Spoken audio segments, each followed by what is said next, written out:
Bismillahirrahmanirrahim. Assalamualaikum warahmatullahi wabarakatuh.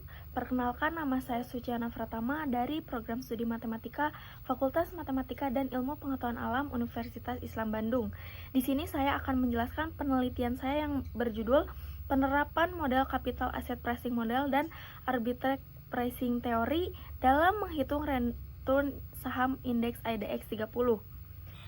Dunia investasi pada saat ini berkembang semakin pesat. Banyak di kalangan masyarakat tertarik untuk berinvestasi di pasar modal. Pasar modal merupakan sumber dana bagi perusahaan. Saham yang dijual di pasar modal ini membuat masyarakat menjadi memiliki kesempatan untuk menikmati keuntungan yang diperoleh dari sebuah perusahaan. Saham merupakan sebuah instrumen menarik yang bisa dijadikan sarana untuk berinvestasi. Investor berhadapan dengan ketidakpastian dalam berinvestasi. Investor mengambil suatu risiko, maka dia juga akan mengharapkan return yang sebanding dengan risiko yang akan dia ambil juga. Upaya untuk mengurangi risiko yang akan dihadapi oleh investor yaitu dengan melakukan diversifikasi, membuat suatu portofolio. Investor harus mendapatkan cara untuk mendapatkan return yang tidak jauh dari return yang diharapkannya, dengan risiko yang sekecil mungkin. Model yang bisa digunakan dalam menghitung expected return diantaranya yaitu model CAPM dan model APT. Model CAPM atau Capital Asset Pricing Model merupakan suatu model yang bisa digunakan untuk menentukan harga dari suatu aset. Model ini didasarkan pada kondisi equilibrium. Tingkat keuntungan yang disyaratkan dalam keadaan equilibrium ini oleh investor pada suatu saham akan dipengaruhi oleh risiko saham tersebut. Model CAPM ini bukanlah satu-satunya untuk menghitung return saham. Salah satu indeks saham yang banyak diminati oleh para investor adalah indeks IDX 30. Indeks IDX 30 merupakan indeks yang mengukur kinerja dari 30 saham yang memiliki likuiditas tinggi dan kapitalisasi pasar yang cukup tinggi. Kapitalisasi pasar yang cukup tinggi ini bisa sebagai modal untuk jangkauan pembeli yang besar, sehingga ini bisa meminimalkan potensi investor mengalami suatu kebangkrutan. Penelitian terkait dengan menghitung return saham telah banyak dilakukan sebelumnya dengan menggunakan model CAPM dan APT. Salah satunya penelitian yang dilakukan oleh Muhammad Irfan Ibrahim, Julia Titalay, dan Tohab Kamanurung, yaitu membahas tentang model mana yang lebih akurat antara CAPM dan APT dalam memprediksi expected saham pada LQ45. Hasil dari penelitian ini yaitu tidak terdapat perbedaan yang sangat signifikan antara model CAPM dan model APT dalam memprediksi aktual return saham. Adapun rumusan masalah yang pertama yaitu bagaimana expected return saham IDX 30 yang dihitung dengan model CAPM. Yang kedua, bagaimana expected return saham IDX 30 yang dihitung dengan model APT.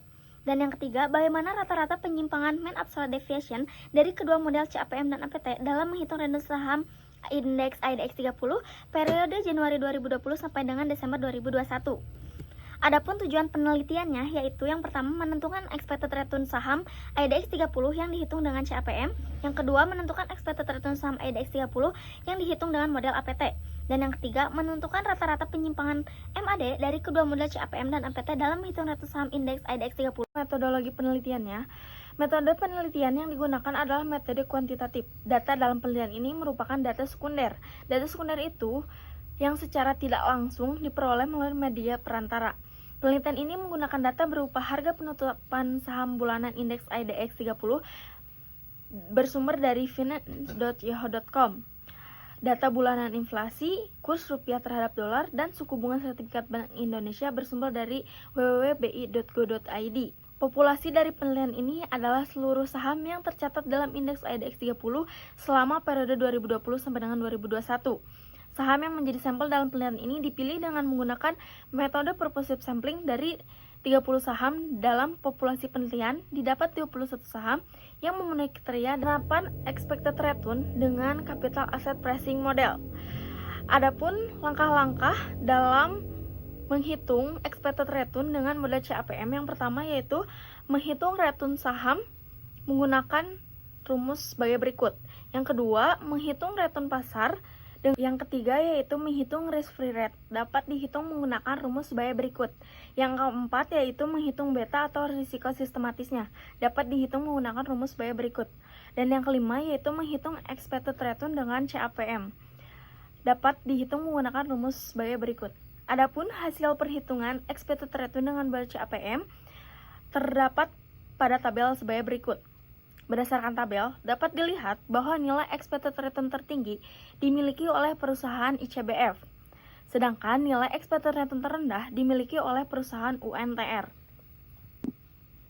Kemudian yang selanjutnya yaitu penerapan expected return dengan model APT.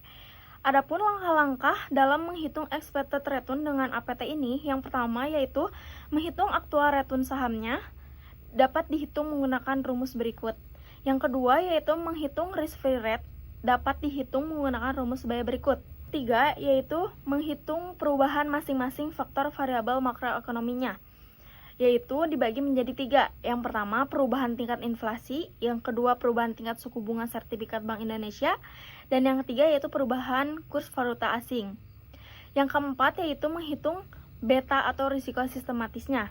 Dan yang terakhir yaitu menghitung expected return saham dengan APT. Adapun hasil perhitungan expected return dengan APT dapat dilihat pada tabel sebagai berikut.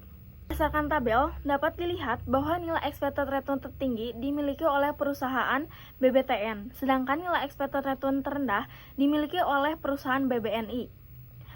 Kemudian yang selanjutnya yaitu perhitungan rata-rata penyimpangan mean absolute deviation dari kedua model CAPM dan APT. Mean absolute deviation ini dapat dihitung menggunakan rumus sebagai berikut. Adapun hasil perhitungan MAD dari kedua model antara CAPM dan APT dapat dilihat pada tabel berikut. Berdasarkan tabel dapat dilihat bahwa keseluruhan rata-rata nilai MAD CAPM sebesar 0,00955 dan nilai MAD APT sebesar 0,01369. Adapun kesimpulan dari penelitian ini, sekian penjelasan dari saya. Wabillahi taufiq wal hidayah. Wassalamualaikum warahmatullahi wabarakatuh.